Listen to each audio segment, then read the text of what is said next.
You might not know this about me, but one of my many jobs in the past involved working in marketing for a comic book company.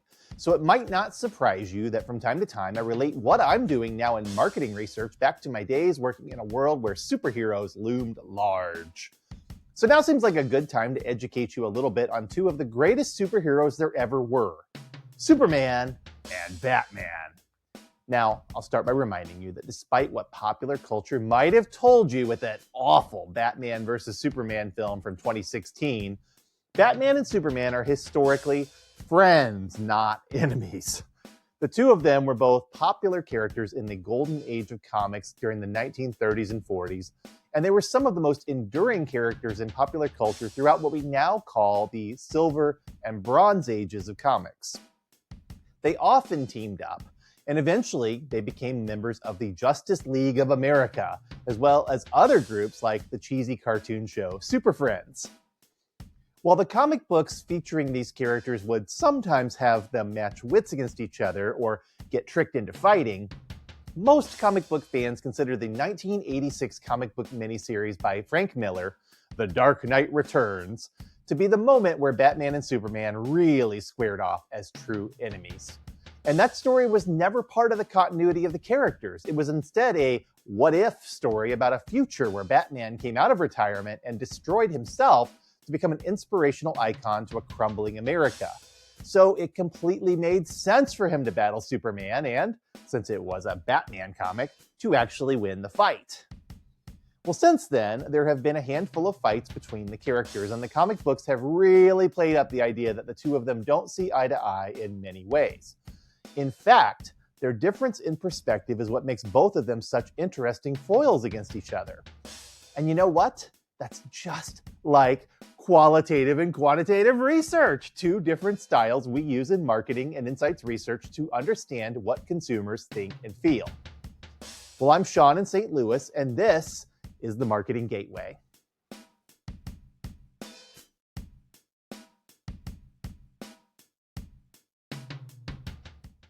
Now, you know I want to get right into talking about research because that's kind of my thing these days now that I'm an RPG and not at a comic book company. But let's step back a few steps and talk about superheroes for a minute. And we're going to start with Superman. Now, as you probably know, Superman isn't actually a human. He's an alien who was sent to the planet Earth as a baby and who draws his powers from the yellow sun at the center of our solar system.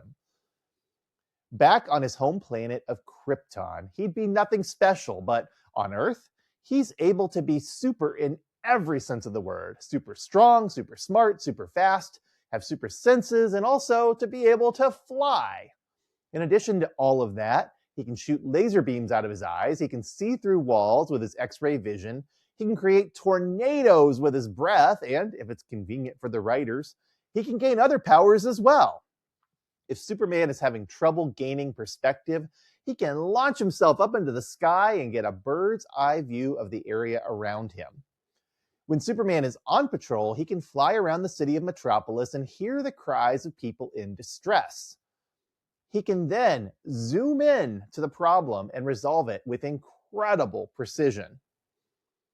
And since Superman also has a secret identity as the reporter Clark Kent, he can blend into society and keep his ear to the cultural rail, often learning about big happenings from his friends Lois Lane and Jimmy Olsen.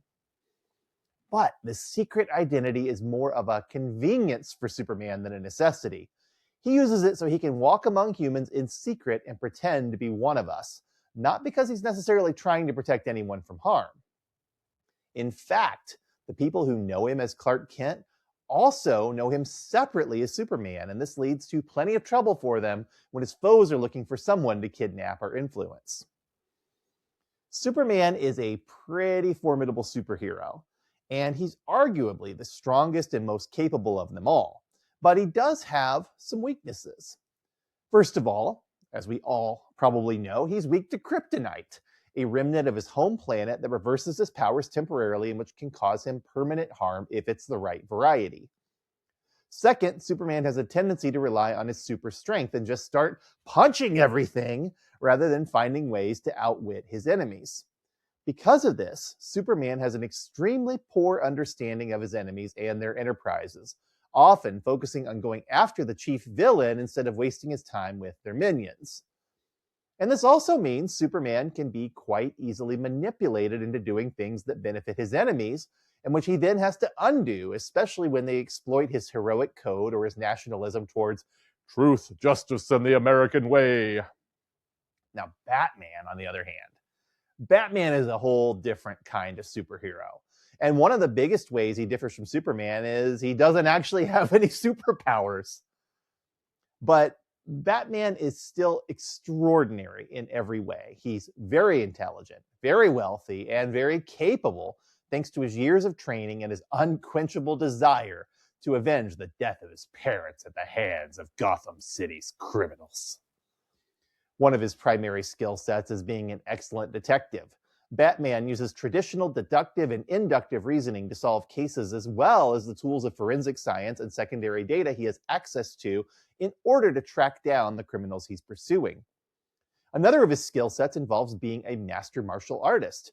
Batman not only is an extremely formidable hand-to-hand fighter, but he's also trained in the use of weapons that he's specially designed, like batarangs and his grappling hook, as well as more sophisticated equipment like the Batwing or the Batmobile. Batman's weaknesses are the very things that he tries to cover up. He's as vulnerable to bullets and explosions as anyone. He's deeply emotionally scarred because of witnessing the murder of his parents when he was a little boy. He has a secret identity that puts himself and his allies at risk if it ever becomes public knowledge.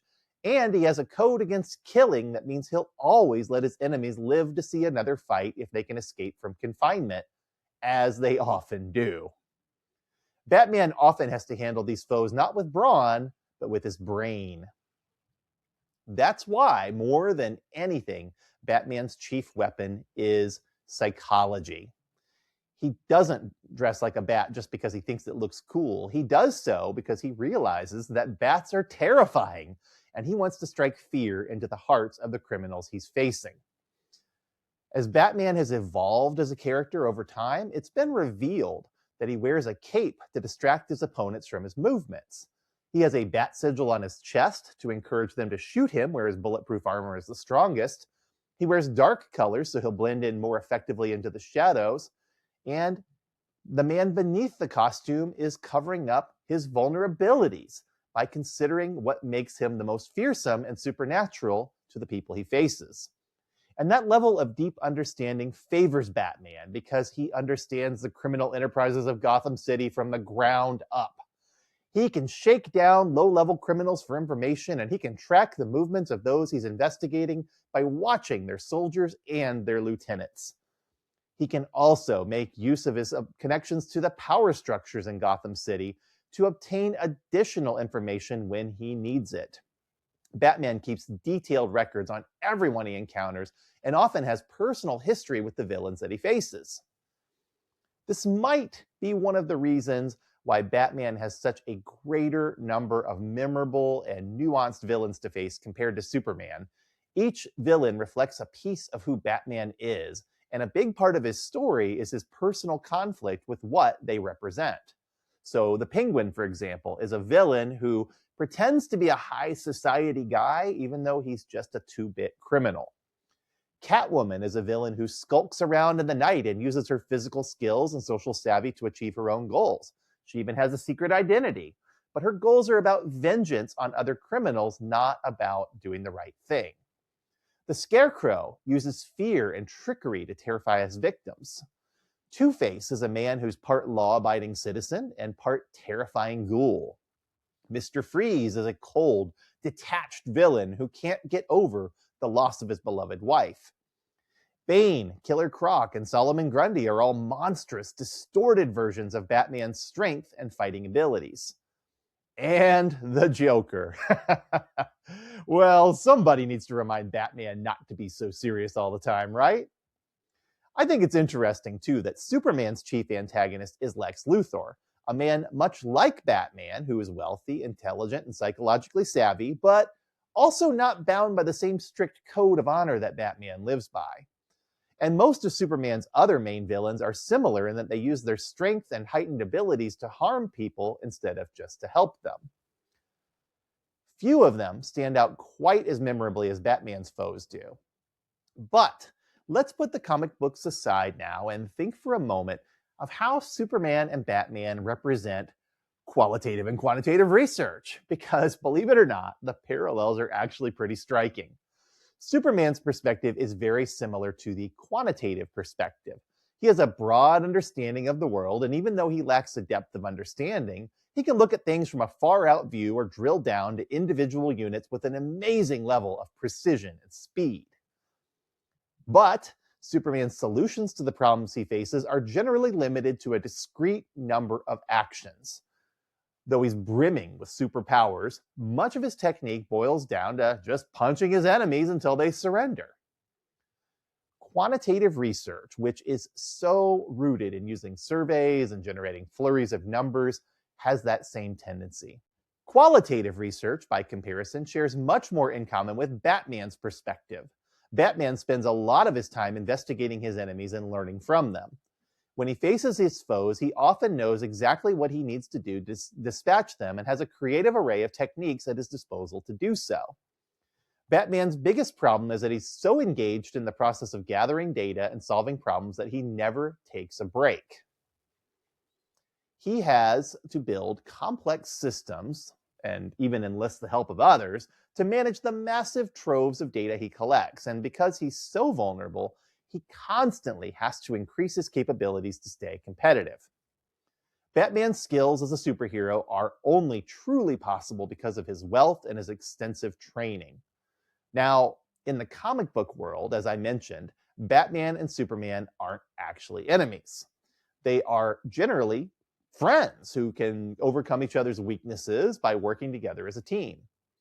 And while the various stories about them have shown Batman to be quite pragmatic about Superman's raw power, and Superman of being suspicious of Batman's tendency to jump to conclusions and suspect everyone, the two of them are aligned in their desire to be heroes rather than villains, and they're effective at watching each other's backs. What's more, Batman and Superman are also part of a bigger team called the Justice League that helps them to further expand their capabilities and overcome their weaknesses. Much like the many fields that touch marketing research help us to enhance the work that pure qualitative and quantitative research can't achieve on their own. When qualitative and quantitative research are used together, they're a powerful force that's not easily stopped. And whether you're a fan of Batman or Superman or Qual or of Quant, there's no denying that when you have both helping you to solve your marketing problems, you're going to be far better off in the long run. Well, I'm Sean in St. Louis, and this has been the Marketing Gateway. See you next time. Today's plug is for insights, and by that I don't just mean the findings of a marketing research study. I mean taking the time to really sit down and think things through, and then to try to have a light bulb moment where things start to make sense in a new and different way. In the episode you just heard, I shared a metaphor that I developed about 15 years ago to help non-researchers to understand the difference between qualitative and quantitative research. But I didn't arrive at it naturally. I had to sit and think for quite a while about how I could explain these two concepts in a way that was easy for someone who had little to no knowledge of research to actually be able to understand. I had to find a framework that could help to make mathematical sounding language feel familiar and even kind of fun. And I had to relate it to myself somehow so that people who were listening to me talk could actually remember the story I had to share. It's when you're faced with problems that you have no clear or easy solution to that insights tend to arise.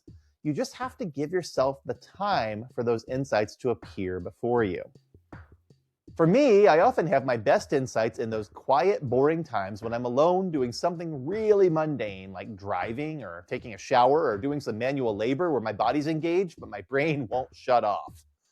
When an insight hits me, and it's often quite out of the blue, I feel like I've been zapped like by a bolt of lightning.